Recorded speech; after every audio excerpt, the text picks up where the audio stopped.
অনেকেই মনে করে হেটার্সরা মনে হয় শুধু খালি রাস্তার ধারেই থাকে, এরা অন্যের সমালোচনা নিয়ে থাকে, এদের নিজস্ব কোনো বাসা বাড়ি নাই। আসলে ব্যাপারটা এরকম না। এই যে চলেন আজকে আপনাদেরকে একটা হোম ট্যুর ব্লগ শেয়ার করি আপনাদের সাথে হেটার্সের। তো এই যে আমি হেটার্সের বাসায় চলে আসছি। তো হেটার্সের বাসায় রেখে তারপর বাসাটা দেখাই। এই যে হচ্ছে হেটার্সের বাসা থেকে প্রচুর বাজে দুর্গন্ধ আসতেছে, এই জন্য বেশিক্ষণ দাঁড়িয়ে ভিডিও করাটা পসিবল না, বাট বাসা কিন্তু সুন্দর আছে। আর ওইটার পাশাপাশি এই যে কতগুলা কালারফুল দেখতে পাচ্ছেন, এগুলোও কিন্তু হেটার্সের নিজস্ব এক একটা অ্যাপার্টমেন্ট। দেন হেটার্স যেখানে পছন্দ করবে আপনি তাকে চাইলে সেখানে রাখতে পারবেন, কোনো সমস্যা নাই।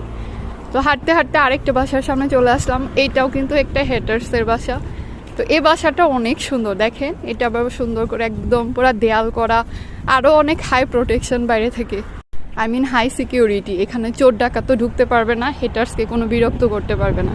আর হেটার্স পচে গেলে সহজে গন্ধ বের হবে না এখান থেকে। তো সবাই সবার মতো করে হেটার্সকে এখানে ফেলে দিয়ে যাচ্ছিল। আহারে কি কষ্ট লাগছে দেখে। এই যে এখানেও দেখছেন কয়েকটা কালারফুল বাসা আছে। তারপরে এই যে আরেকটাতে চলে আসলাম, এটাও একটু গরিব মার্কা, বাট গরিব কেন বলছি, হেটার্সদের জন্য পুরো ঠিক আছে। এনিওয়েজ মজা করে একটু ভিডিওটা শেয়ার করলাম আপনাদের সাথে, যে নাকি সিরিয়াস নেবে মনে করবো সে আমার হেটার্স আর এইটা তার বাসা।